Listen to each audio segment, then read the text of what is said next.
নমস্কার বন্ধুরা, বারে বারে লাইভে আসার চেষ্টা করছিলাম, কোনোভাবেই লাইভটা হচ্ছে না, নেটওয়ার্কের প্রবলেমে কেটে যাচ্ছে। যে বিষয় নিয়ে আলোচনায় আসছিলাম, তৃণমূল কংগ্রেসের লোকসভার প্রার্থী তমলুক কেন্দ্রের দেবাংশু ভট্টাচার্য প্রচারে গিয়েছিলেন তৃণমূল কংগ্রেসের যুবনেত্রী রাজন্না হালদার। সেখানে প্রচারে গিয়ে রাজন্না হালদার কি বললেন সেটা আপনাদেরকে আগে শোনাবো। দেবাংশু ভট্টাচার্য তৃণমূল কংগ্রেসের তমলুক লোকসভা কেন্দ্রের প্রার্থী রাজন্না হালদার প্রচারে গিয়ে ঠিক কি বললেন আপনাদেরকে শোনাবো আগে। সোনা ছাড়িয়া যে নেয় নকল সোনা, সে জন সোনা চেনে না, ও সে জন সোনা চেনে না, ও সে জন সোনা চেনে না। খাঁটি সোনা বেছে নেবে, নকল অভিজিৎ গঙ্গোপাধ্যায়, সায়ন বন্দ্যোপাধ্যায়কে বাঁচবেন না। বাঁচতে হলে একজনকেই বাঁচবেন, দেবাংশু। দেবাংশু দেবের অংশ তিনি, সত্যিকারের রামের অংশ তিনি, সত্যিকারের মহাদেবের অংশ তিনি, আল্লাহর অংশ তিনি, জিজাসের অংশ তিনি। বেছে নিলে দেবের অংশকে বেছে নেব, ধর্মকে যদি বেছেই নিতে হয় সত্যের জন্য বেছে নেব। জয় হিন্দ। শুনলেন রাজন্না হালদার দেবাংশু ভট্টাচার্যকে কিভাবে প্রশংসায় ভরিয়ে দিলেন। দেবাংশু ভট্টাচার্যের মধ্যে দেবাংশু ভট্টাচার্যকে নিয়ে কি কি বললেন আপনারা শুনলেন। যারা শোনেননি আরেকবার আপনাদেরকে শোনাবো, একটু ভালো মতো শুনিয়ে নেন।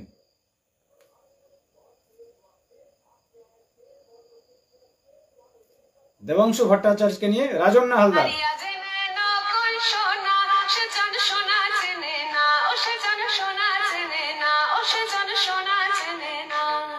খাঁটি সোনা বেছে নেবে, নকল অভিজিৎ গঙ্গোপাধ্যায়, সায়ন বন্দ্যোপাধ্যায়কে বাঁচবেন না। বাঁচতে হলে একজনকেই বাঁচবেন, দেবাংশু।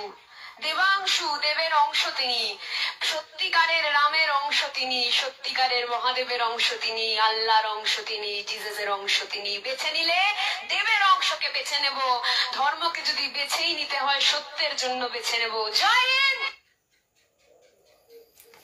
দর্শক বন্ধুরা শুনলেন তৃণমূল কংগ্রেসের তমলুক লোকসভা কেন্দ্রের প্রার্থী দেবাংশু ভট্টাচার্যকে নিয়ে কি বললেন তৃণমূল কংগ্রেসের যুবনেত্রী রাজন্না হালদার।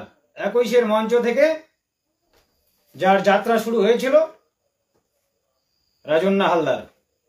দেবাংশু ভট্টাচার্য দেবের অংশ তিনি, সত্যিকারের রামের অংশ তিনি, সত্যিকারের মহাদেবের অংশ তিনি। এত গুণ দেবাংশু ভট্টাচার্যের মধ্যে।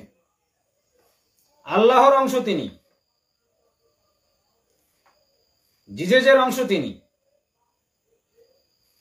এই হচ্ছে রাজন্না হালদারের বক্তব্যের মূল সারবস্তু।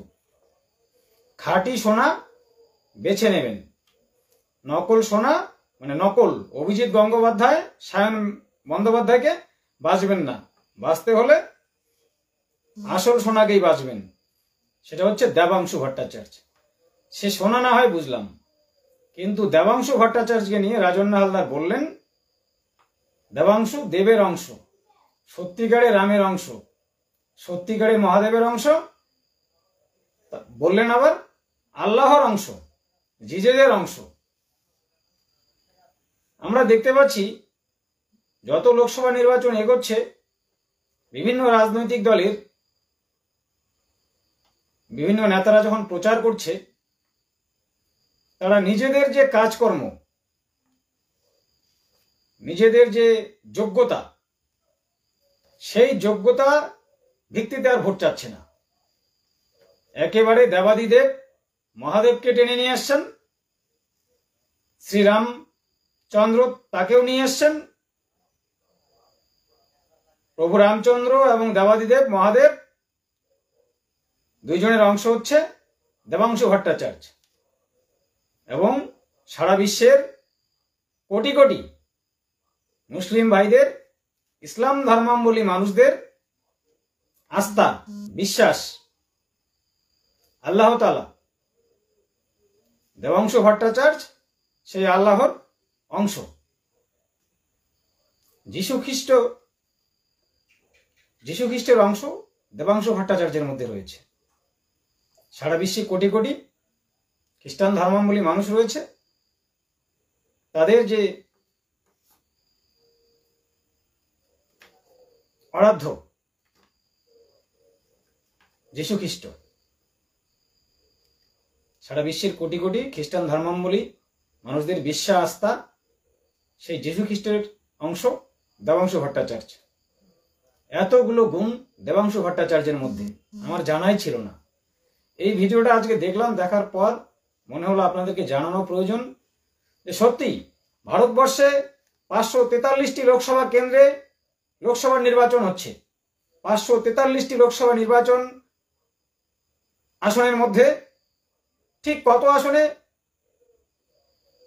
543টা যে আসন রয়েছে, প্রার্থী কতগুলো রয়েছে আমার সঠিক অঙ্ক জানা নেই, তবে কিন্তু তা 5-6 হাজার হবে। কারণ একটা লোকসভা কেন্দ্র থেকে যদি 5 জন করেও যদি 5-6 জন করে নির্বাচনে লড়ছেন, বেশি কোথাও কোথাও বেশি লড়ছেন, তো ন্যূনতম 6 হাজার হতেই পারে। কিন্তু আমি দেবাংশু ভট্টাচার্যের যা প্রশংসা শুনলাম রাজন্না হালদারের কাছে, রাজন্না হালদার যে বক্তব্য রাখলেন, সত্যি আমি ভীষণ অবাক হয়ে গেলাম। এত গুণসম্পন্ন মানুষ ভারতবর্ষের 543টি লোকসভা আসনে যে 5-6 হাজার প্রার্থী লড়াই করছেন, লোকসভা নির্বাচনে জয়ী হয়ে তারা লোকসভায় যাবে, তাদের মধ্যে কিন্তু একমাত্র ব্যতিক্রমী ব্যক্তি দেবাংশু ভট্টাচার্য। দেবাংশু ভট্টাচার্যের মধ্যে যে গুণ রয়েছে, সেই গুণ ভারতবর্ষের 543টি লোকসভা আসনের যে 5 থেকে 6 হাজার প্রার্থী নির্বাচনে লড়াই করছে, কারো মধ্যে নেই। আমি হলফ করে বলতে পারি, এত গুণ দেবাংশুর মধ্যে। দেবের অংশ, রামের অংশ, মহাদেবের অংশ, আল্লাহ তাআলার অংশ এবং যীশু খ্রিস্টের অংশ। কি বলবেন আপনারা? এত গুণী মানুষ আমাদের পশ্চিমবাংলায় রয়েছে, অথচ এই মানুষটাকে দেবাংশু ভট্টাচার্যকে 2024 সালে তৃণমূল কংগ্রেস লোকসভা আসনের টিকিট দিল। এই মানুষটাকে আরো 10 বছর আগেই কিন্তু লোকসভা আসনের টিকিট দেওয়া দরকার ছিল, অন্তত আমার মনে হচ্ছে। এত গুণী সম্পন্ন একজন মানুষ, তাকে 2024 সালে লোকসভা নির্বাচনে তৃণমূল কংগ্রেস টিকিট দিয়েছে। টিকিটটা আগেই প্রাপ্য ছিল দেবাংশু ভট্টাচার্যের। যা ভিডিওতে আমি বক্তব্য শুনলাম রাজন্না হালদারের, তৃণমূল কংগ্রেস যুবনেত্রী, আমার মনে হচ্ছে আগে টিকিটটা দেওয়া দরকার ছিল। তো যাই হোক বন্ধুরা, আপনাদেরকে ভিডিওটি দেখালাম। আপনারা আপনাদের মূল্যবান মতামত আমাদের এপিডি পোস্টের কমেন্ট সেকশনে কমেন্ট করে জানাবেন যে দেবাংশু ভট্টাচার্যকে নিয়ে যে বক্তব্য রাখলেন রাজন্না হালদার, আপনাদের কেমন লাগলো। আপনাদেরকে ভিডিওটা শেষ করার আগে আরেকবার আমি শুনিয়ে নেব কি বলছেন রাজন্না হালদার।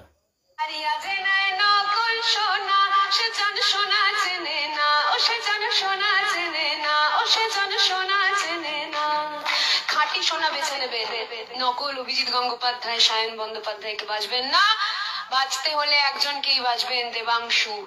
দেবাংশু দেবের অংশ তিনি, সত্যিকারের রামের অংশ তিনি, সত্যিকারের মহাদেবের অংশ তিনি, আল্লাহর অংশ তিনি, জিজাসের অংশ তিনি। বেছে নিলে দেবের অংশকে বেছে নেব, ধর্মকে যদি বেছেই নিতে হয় সত্যের জন্য বেছে নেব। জয় হিন্দ।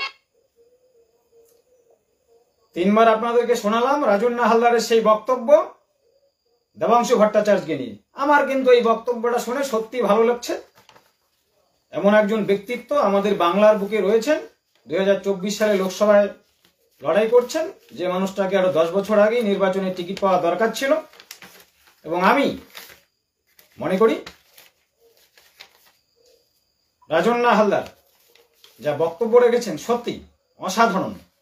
একটা মানুষ এত গুণী হতে পারে আমার অন্তত জানা ছিল না। আপনারা আপনাদের মূল্যবান মতামত আমাদের কমেন্ট সেকশনে কমেন্ট করে জানাবেন। নমস্কার দর্শক বন্ধুরা, নেটওয়ার্কের খুব প্রবলেম ছিল, 4 বার লাইভে এসে এইবার লাইভটা তো ছোট করে শেষ করলাম, ভয় লাগছে কখন আবার নেটওয়ার্কে কেটে যাবে। নমস্কার বন্ধুরা, কমেন্ট করবেন।